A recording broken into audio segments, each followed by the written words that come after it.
Setelah itu penulis rahimahullahu taala berpindah menjelaskan tentang kewajiban berjamaah. Di halaman 19 dari buku panduan kata beliau, wal jama'atu ma kulli barrin wa fajirin, yani al jum'atu wal idain.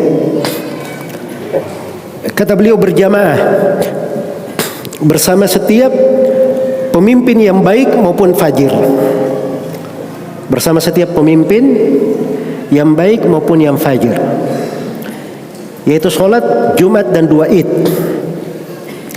Sholat Jumat dan 2 Id. Saya poinkan di sini ada 3 pembahasan. Pembahasan yang pertama, mana al-jamaah. Jadi penulis di sini memasukkan makna jamaah mencakup 2 makna. Jamaah dengan 2 makna. Makna yang pertama adalah makna umum. Iya. Makna umum. Jamaah bermakna,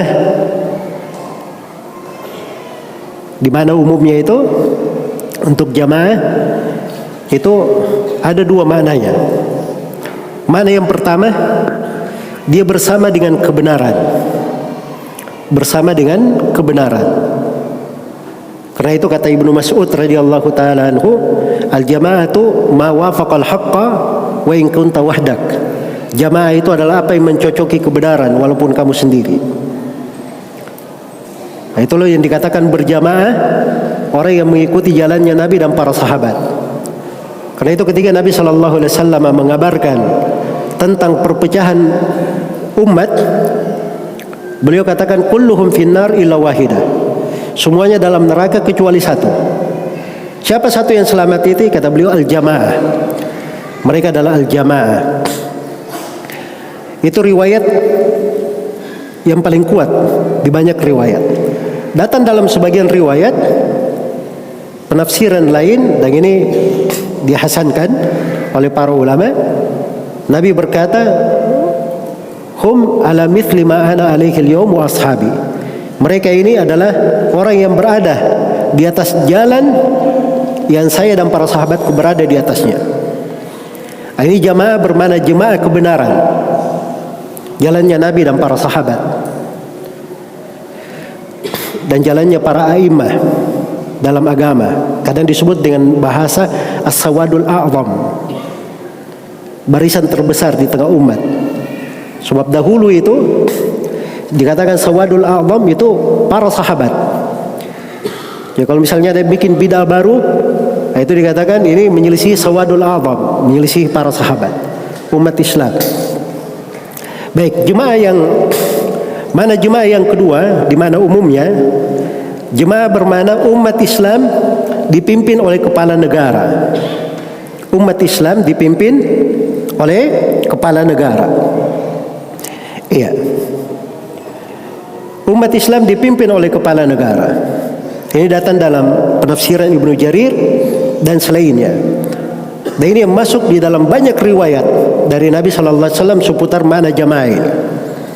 Makanya ketika Hudzaifah bin Yaman mendengar dari Nabi perpecahan-perpecahan dan fitnah-fitnah yang terjadi di tengah umat, maka Hudzaifah bertanya, "Ya Rasulullah, Fama ta'muruni in adrakani dzalik?" Apa yang engkau perintah kepadaku kalau saya didapati oleh hal tersebut? Kata beliau, talzam jama'atal muslimin wa imamahum. Kata beliau, kamu berkomitmen kepada jemaah kaum muslimin dan imam mereka, maksudnya kepala negara. Jemaah kaum muslimin artinya umat Islam dipimpin oleh kepala negara. Iya. Maka itu yang datang di dalam banyak riwayat. Seperti riwayat yang mengancam, wa man faraqal jama'ata qida shibrin mata mitatan jahiliyah. Siapa yang berpisah dari jamaah walaupun sejengkal kemudian dia mati, maka matinya dalam mati jahiliyah. Matinya dalam mati jahiliyah. Ya. Jadi kita ini kalau misalnya seperti ini dalam sebuah negara kita dipimpin oleh kepala negara kita seorang muslim, maka kita ini sedang berjamaah namanya. Alhamdulillah, kita di atas jamaah. Dan itu nikmat, harus kita pahami ya, bahwa kita sedang berjamaah. Nah, kita komitmen bersama jemaah ini. Inilah yang dikatakan oleh beliau dengan makna umum ini, kata beliau, wal jama'atu ma kulli barrin wa fajir. Berjamaah bersama setiap pemimpin yang baik maupun yang buruk. Itu jemaah di mana umum, ada jemaah dengan mana khusus. Jemaah bermana jemaah solat Jumat, solat Id. Jemaah bermana sekelompok orang. Itu mana jemaah juga ya, tapi bermana lebih terbatas lagi, lebih khusus. Makanya ditafsirkan di sini di belakangan dari bentuknya, yakni al-jum'ah wal jamaah, yaitu Jumat dan solat Id. Ya, baik. Jadi mana jemaah saya sudah terangkan. Yang kedua, kewajiban untuk bersama jamaah. Ini hadits-hadits tentang kewajiban bersama al-jamaah banyak sekali dari Rasulullah sallallahu alaihi wasallam. Dalil-dalil yang menunjukkan tentang hal tersebut. Ya. Sebab ini prinsip-prinsip dasar.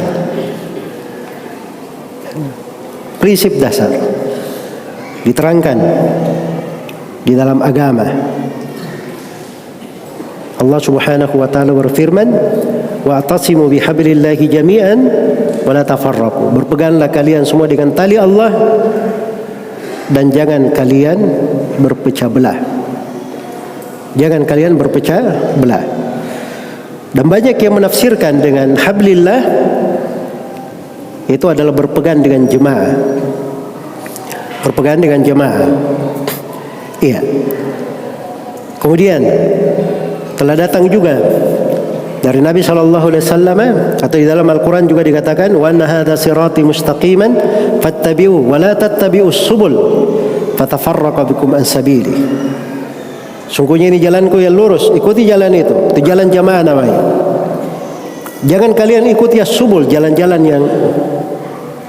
ini ditafsirkan oleh sebagian as-salaf sebagai bid'ah-bid'ah, hawa nafsu.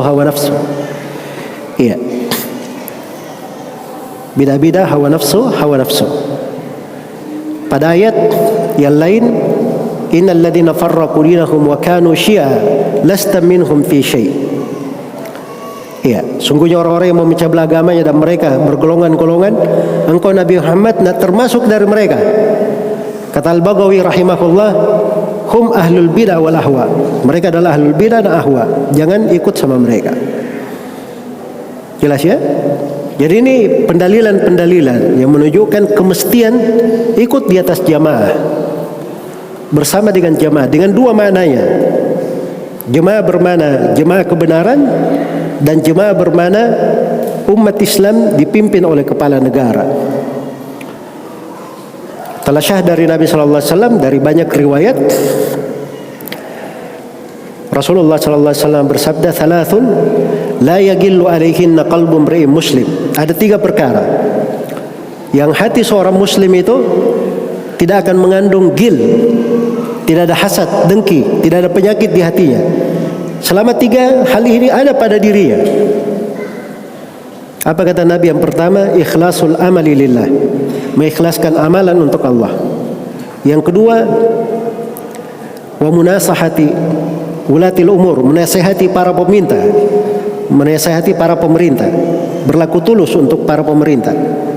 Kemudian yang ketiga, waluzumu jama'atihim, komitmen di atas jamaah mereka.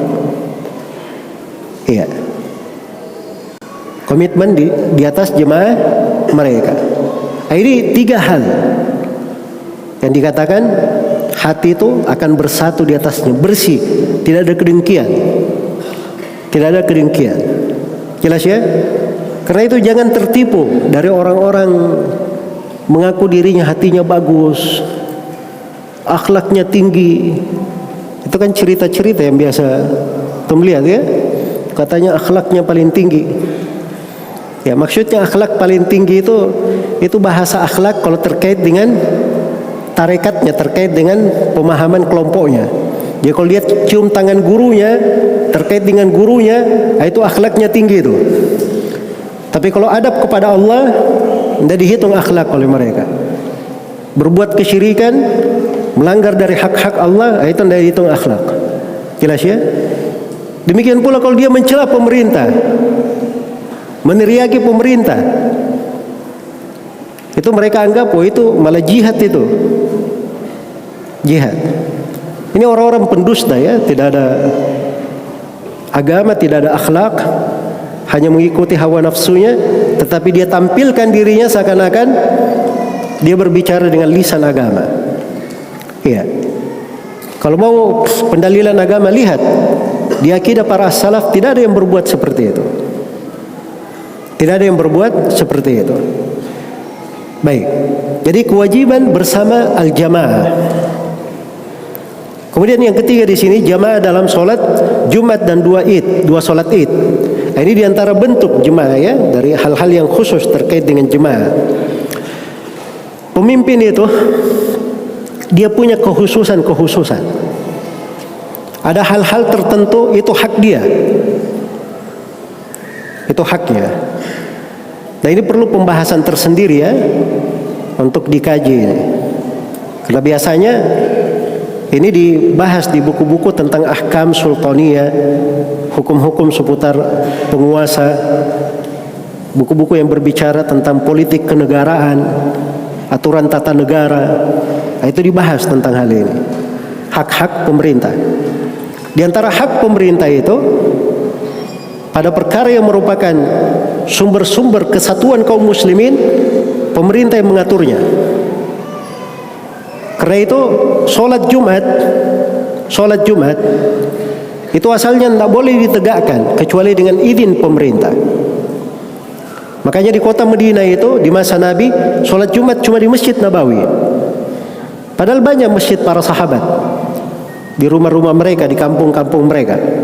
Tapi sholat Jumatnya cuma di Masjid Nabi Sallallahu Alaihi Wasallam. Asalnya Jumat diatur oleh pemerintah. Iya. Jelas ya? Demikian pula sholat Id. Sholat itu pemerintah yang menentukan. Dan ini dua hal tidak ada silam pendapat di tengah para ussalaf.